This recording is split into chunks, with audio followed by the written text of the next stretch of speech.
আমরা প্রথমে জেনে নেব আলা হযরতের জন্ম কখন হয়েছে এবং আলা হযরতের শিশুকালটা কেমন ছিল।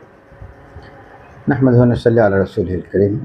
সম্মানিত দর্শক শ্রোতা, আসসালামু আলাইকুম ওয়া রাহমাতুল্লাহি ওয়া বারাকাতুহু। আসলে আল্লাহ তাবারক ওয়া তাআলা আলা হযরতকে আকায়ে নিয়ামত হিসেবে ভারতবর্ষ তথা বিশ্ববাসীর কাছে পাঠিয়েছিলেন। আলা হযরত হচ্ছেন আল্লাহ রাসূলের পক্ষ থেকে আমাদের জন্য বিশেষ এক উপহার। যখনই এক যুগ সন্ধিক্ষণে তুমি খেয়াল করবা, জনাব আনিসুর রহমান, তুমি তো অনুষ্ঠান উপস্থাপনায় আছো, এরকম একটি সুন্দর অনুষ্ঠান এই সময়ে বেশি দরকার ছিল। কারণ আলা হযরতের দর্শন চর্চা যত বেশি হবে তত সুন্নিরা ঈমান আকীদার উপর মজবুত থাকবে। কারণ আলা হযরত হচ্ছে একজন ক্ষণজন্ম ব্যক্তিত্ব বললে ভুল হবে, বরঞ্চ ইনি হচ্ছেন একজন বিস্ময়, নিজে একটা বিস্ময়।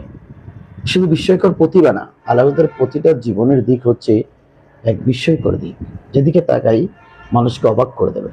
সুতরাং এই ক্ষণজন্ম ব্যক্তিত্বকে নিয়ে যদি আলোচনা না হয় তো কাকেরই আলোচনা হবে।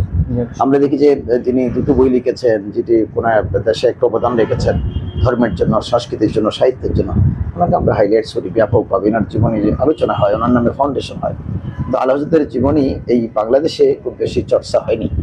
ইন্ডিয়াতে হয়েছে, পাকিস্তানে হয়েছে, এজন্য আমরা অনেক উপকৃত হয়েছি তাদের কিতাবাদের মাধ্যমে।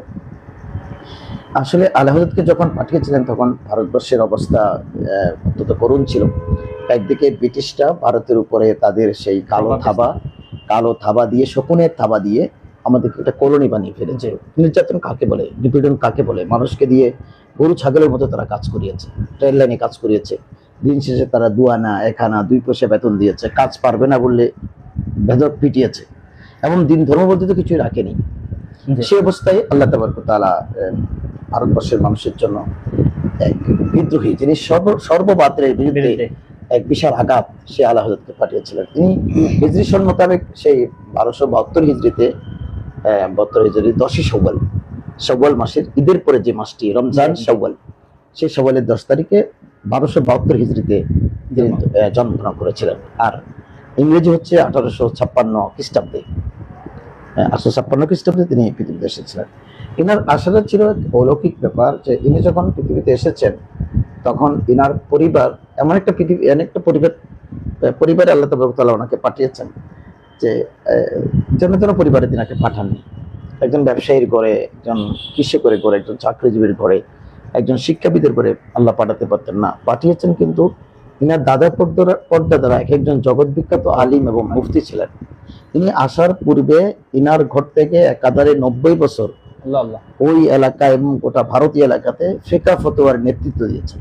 সুবহানাল্লাহ। একদিকে 90 বছর। ইনার দাদা আব্বাজান মুফতি নকিয়াল রহমতুল্লাহ আলাইহি জগৎ বিখ্যাত একজন মুফতি ছিলেন, এবং ইনার নকিয়াল খার আব্বাজান, যিনি আলা হযরত দাদাজান মুফতি রেজা আলী খান রহমতুল্লাহ আলাইহি, ইনিও জগৎ বিখ্যাত একজন ফিকাবিদ এবং একজন মুফতি ছিলেন, তথা অল বিষয়ে ইনাদের পাণ্ডিত্য ছিল। এই জন্য সবচেয়ে বড় ব্যাপার কি, যে ইনি জন্মগ্রহণ করেছেন এমন একটা ঘরে, যে ঘর থেকে 90 বছর পর্যন্ত ওই সময়কার যে কোনো সমস্যা নিয়ে মানুষের সমাধান পেশ করেছেন ইসলামী দৃষ্টিকোণ থেকে। অর্থাৎ ফিকহ ফতোয়ার একটা মহান মার্কাজ ছিল ইনার বাড়িটা। ফিকহ ফতোয়া হচ্ছে মানুষকে দিক নির্দেশনা। যে মানুষ তো অনেক সময় আমরা হাদিস জানি, যেমন আমাদের দেশে আলে হাদিসরাও কিন্তু হাদিস পড়ে, ওরা ফিক মানে না, কিন্তু এই জন্য এটা ভ্রষ্ট। কারণ হাদিস কোন সময় কোন প্রেক্ষাপটে কোনটা অবতরণ হয়েছে, কোরআনের নির্যাস কি হবে, কোরআন আয়াত দিয়ে কি বোঝানো হয়েছে, ইশারাতুন নাস, দালালাতুন নাস, এগুলো না বুঝলে কিন্তু একজন মানুষ সঠিকভাবে কোরআন এবং হাদিসের উপর আমল করতে পারবে না। এই জন্য ইলমি ফিক এটা অত্যন্ত রাজিম, এবং সেই বিষয়টা চর্চা করতে হবে, সেটার উপর আমলে করতে হবে, আর সেটার উপর ভিত্তি করে মাযহাব মানতেও হবে। আলা হযরতকে আল্লাহ তাআলা পাঠিয়েছেন আসলে গোটা জাতিকে বাঁচাবার জন্য, এই জন্য ওনাকে মুফতি পরিবারের ঘরে পাঠিয়েছেন। ওনাদের ঘর থেকে 90 বছর পর্যন্ত ফিকহ ফতোয়ার ডিসকাশন হতো এবং ফিকহ ফতোয়ার নেতৃত্ব দিয়েছেন হযরতের পরিবার।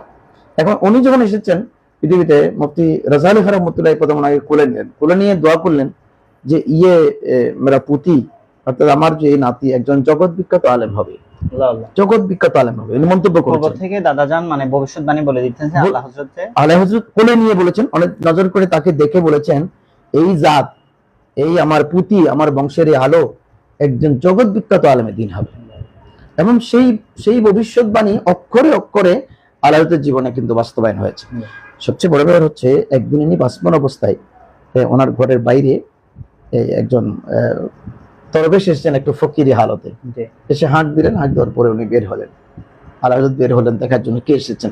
বের হওয়ার পরে উনি আল্লাহ হযরতের মাথার উপরে হাত দিলেন, হাত দিয়ে বললেন, मैं दुआ करता हूँ तुम दुनिया का बड़ा एक आलिम दीन और फकीह मिल्लत होगा।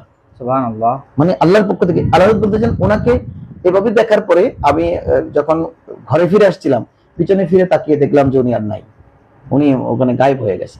তাহলে দিব্যি বাণীগুলো কি বোঝা যাচ্ছে। আর আল্লাহর বেরেলি শরীফে একজন দরবেশ থাকতেন, বশিরউদ্দিন দরবেশ, আল্লাহর সময়কার আর কি। তো বশিরউদ্দিন দরবেশের কাছে মানুষ দোয়ার জন্য যেতেন, সবাই দোয়ার জন্য যেতেন। তো আল্লাহ একদিন গেলেন একাকি, মানে গভীর রাতে তিনি একাকি গেলেন। তিনি কিন্তু ওই মসযুক্ত গালিগুলোজ করতেন, এমন কোন মানুষ তার 100টি গালি খায় নাই এরকম নাই। গালি মানে আবকা বকতেন আর কি, মসজিদটা তো হালে থাকে না। ভালো থাকে। তো আল্লাহ যখন গেলেন, উনি চুপ করে দেখে আছেন, আধা ঘন্টা পর্যন্ত আল্লাহকে দেখেছেন। সুবহানাল্লাহ। দেখে বললেন, तुम कौन हो? मुफ्ती रजा अली खान का पोती हूँ। আল্লাহ আল্লাহ। मुफ्ती रजा अली खान का पोती हूँ। अरे मैं है तो किस लिए आया? मुकदमा क्या तुम्हारा? अर्जी क्या? तो तुम्हारा मुकदमा की फरियाद की, जो फरियाद मैं सिर्फ दुआ के लिए आए। तो इधर आ जाए। বেরিয়ে ফকির সাহেব আল্লাহ হযরতকে নিয়ে ইনার পাশে খাটের উপর বসালেন, বসিয়ে আধা ঘন্টা পর্যন্ত শুধু দোয়া করলেন, আল্লাহ रहम कीजिए, अल्लाह रहम कीजिए, अल्लाह करम कीजिए, अल्लाह करम कीजिए, अल्लाह करम कीजिए। আল্লাহ এমন করম করলেন যে আল্লাহ হযরত নিজেই একটা দয়ার সাগরে পরিণত হলেন। সুবহানাল্লাহ। এই ছিল ওনার বাসপন। ওনাকে পারিবারিকভাবে যখন জন্মিয়েছেন, মুফতি রাজা আলী খান রহমতুল্লাহ আযান দিয়ে ওনার নাম রেখেছেন মুহাম্মদ, নাম রেখেছিলেন। এটা হচ্ছে প্রথম নাম। তারপর 7ম দিনে যখন আকিকা দিলেন, আকিকা দিয়ে ওনার নাম রেখেছেন আহমদ রাজা। আর যেদিন ওনার আকিকা হবে তার পূর্বের রাত্রে আল্লাহ হযরত দাদা যান একটা খাব দেখলেন, যেদিন আকিকা দেবেন, মানে 6ম দিন দিবাগত রাত 7ম রাত্রে খাব দেখলেন। খাবে ওনাকে কে গাইবী ভাবে আওয়াজ দিয়ে বলতেছেন যে মুফতি রাজা আলী খান सुनो, तुम्हारी ये पोती फाजिल होगा, তোমার ये पोती आलिम होगा। অর্থাৎ তোমার এই পুঁতি হচ্ছে ফাজিল, মানে একেবারে পতীয় যশা একজন, আমরা ফাজিলে বেরেলভি বলি না, মানে একজন বেরেলি থেকে পতীয় যশা আলেম হয়ে বের যিনি হয় ওনাকে বলা হয় ফাজিলে বেরেলভি। যেমন ফাজিলে বেরেলভি মানে উনি একজন একেবারে আল্লাহর ফজলে করম সম্পন্ন বড় বড় মাপের একজন আলেম হবেন। সুবহানাল্লাহ। তারপরে বলছেন ইনি বড় আলেম হোগা। অর্থাৎ এইভাবে দিব্যি বাণী দিয়ে ওনাকে বরণ করেছেন। আর আল্লাহ তাবারক ওয়া তাআলা জানান দিয়েছেন তোমার এই পুত্র একজন জগৎ বিখ্যাত আলেম হবে, জগৎ বিখ্যাত ফাজিল বেরেলভি হবে। আসলে তাই হয়েছে যে গোটা দুনিয়ার জমিনে কারণ আল্লাহ হযরতের জন্য দুনিয়া পাগল। আল্লাহ তাবারক ওয়া তাআলা হযরতকে সেভাবে কবুল করেছে।